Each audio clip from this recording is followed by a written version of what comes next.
Salah itu. Alah tu kaki sini. Betul. Kaki kiri tu. Tangan di sana. Kaki ni tu. Yang dekat badan tu. Kejap lagi.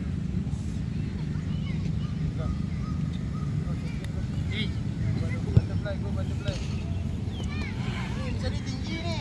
Empat untuk.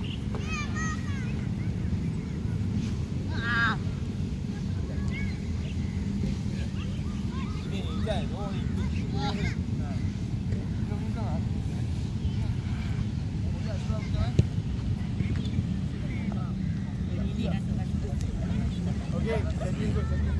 Okey, backling. Jangan siku. Siku tak. Okey, kaki tinggi sikit. Kaki tinggi lagi, kaki tinggi ah.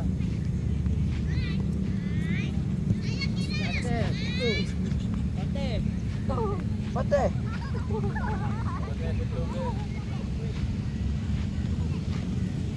Sekejap.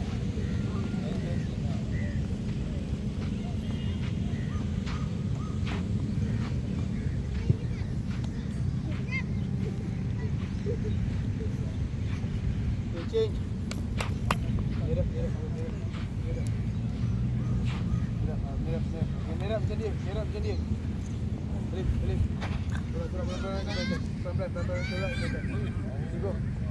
Go. Ni. Tolak. Oh.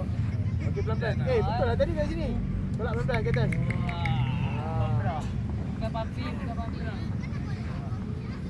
Stay. Syat. Okey, tukar. Okey, tolak tangan ke depan. Go follow dia macam ni. Tolak tangan awak paling jauh.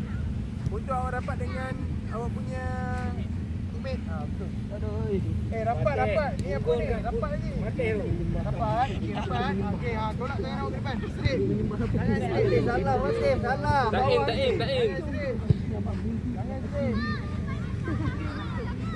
Mati. Apa ni Mati? Lawak. Sekejap Mati lah. Okey, Mati.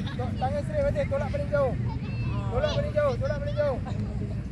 kat ungkong. Nampak. Okey. Abang Hazin training bola. Kau belajar apa ini?